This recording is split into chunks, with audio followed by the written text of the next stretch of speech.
Ever feel like you're in a race with like no finish line? You know, everyone around you is hitting these relationship milestones, moving in, getting engaged, the whole Hmm. 9 yards, and you're kind of just like left wondering, am I even on the right track with all this? Oh, absolutely. And then comes the big one, right? Yeah. When is the right time to get married? Right. Like, is that even a thing? It's a huge question. It is a huge question. And you guys sent in a ton of stuff about it, articles, studies, even interviews. Yeah, So clearly, this is a deep dive we all need. definitely. So we are diving in. We're talking dating lengths, marriage trends, getting into the nitty-gritty of whether there even is a right time to get hitched. What's wild is looking through all this stuff, the whole idea of even dating before marriage, Yeah. how long it should be, all that, that's like a new thing. It is a relatively recent development. If you think about, Really? yeah, I always assumed couples have been, doing the whole dating thing forever, like Romeo and Juliet. yeah, They didn't have a 6-month text messaging phase. not quite. No, for much of history, especially in Western cultures, marriage wasn't really about this idea of, like, you fall in love as an individual first.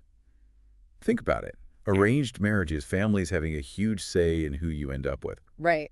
The whole dating game as we know it just wasn't really the norm. Wow. See, I never even thought about it like that. It's fascinating to consider how much has changed. It is. So different cultures, different times, all means different expectations. Exactly. Which I guess is like the story of pretty much everything, right? Right, and even today, we see this reflected. The source we looked at mentioned some cultures are totally fine with long dating periods, talking a decade or more, but then in other parts of the world, it's still way more common to have a shorter courtship. Yeah. So picture this. You grow up, and everyone around you is getting married relatively young. Yeah. Wouldn't that impact how you view your own timeline? 100%. It makes you wonder how much of this pressure we're all putting on ourselves is actually from our own backgrounds versus, are we actually ready for this relationship level up? It's such a key point. And speaking of readiness, the source actually went into some research on that. Oh, really? Yeah. Apparently, couples who discuss those big long-term goals, like really dig into those conversations before moving in together, they have a much higher chance of staying together. So it's not just like the honeymoon phase of moving in together. It's about being on the same page about those big life choices down the road. It seems to be more about that, yeah. Interesting. It's less about agreeing on dinner and more about those deeper values and visions for the future. Which, okay, makes you think about those couples who date for what feels like, I don't know, forever. Is there a thing as being too comfortable where you're just not really like moving forward in the relationship? Yeah, that's where it gets tricky, right? The source actually used a really interesting term. They called it relationship inertia. Inertial. Okay, so like physics class. Kinda. It's like you're on this path, maybe you're just coasting, and it's easy to just stay in that lane, without really checking in. Okay, yeah, not single, but not exactly racing to the altar either. Exactly. Exactly. It's like relationship limbo. Limbo, been there. So is that when things go wrong? Well, it can be. The source said that's usually when you get those classic long dating challenges, feeling stuck.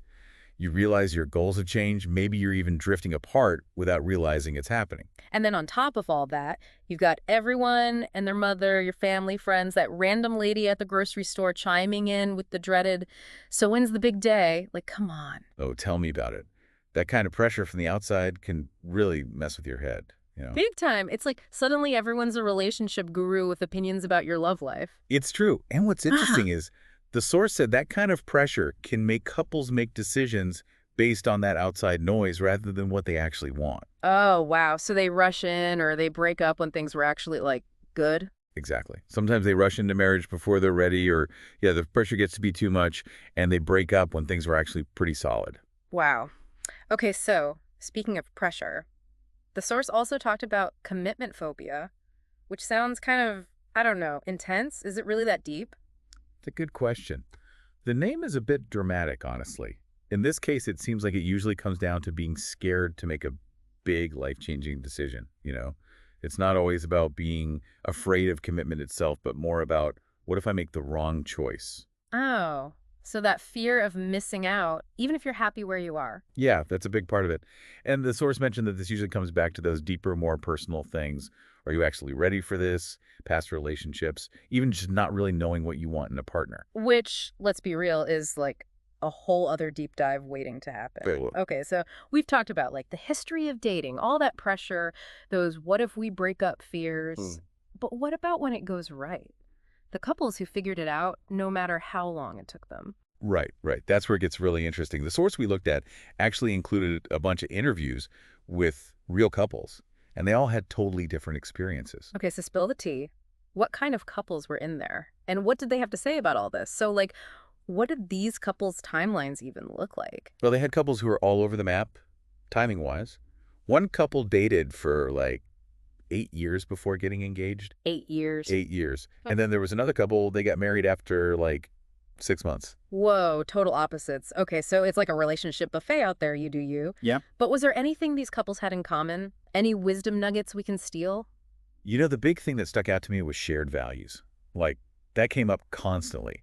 Didn't matter if they were speed demons or took the scenic route. The happiest couples were all on the same page about the big stuff.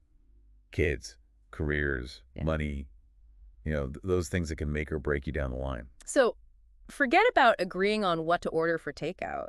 You got to be aligned on the life menu before you even think about sharing an appetizer. Exactly. And then, on the flip side, remember that couple who called it quits after 5 years engaged? Oh, yeah. Rough. Their story really showed how important it is to pay attention if something feels off, even when you've put in a ton of time. It's like sometimes you're so caught up in the dream, the wedding boards on Pinterest, the whole fairy tale, that you miss the warning signs. It's easy to get swept up in it all. And for them, it turned out they wanted totally different things long term, but they'd been avoiding that conversation for years. Like they were scared to rock the boat, even though something felt off deep down. Ouch. So basically, honesty is key, no matter how long you've been together. 100%. Bottling things up never helps. Truth. So we've covered a ton here. The history of dating, all that pressure from like everyone, what if it goes wrong, worries. But for our listeners who are like in it right now, trying to figure this whole right time thing out, what do you think? Is there some magic number, or is it more about just finding the right person, however long that takes? That is the million-dollar question, right? And as much as we'd all love some simple answer, the truth is it comes down to finding that person you really connect with, building something strong together. When that's solid, the timeline matters less. It's like that saying, don't find someone you can live with, find someone you can't live without. Yes. And you know what's funny? The research actually backed that up. It said there's no one right way to do this love thing. Right. Trust your gut, know what you deserve, be with someone who's on your team, cheering you on. Mic drop. I love it. No magic numbers, no set timelines, just the beautiful, messy journey of finding love and figuring it out together. Thanks for diving deep with us today, everyone.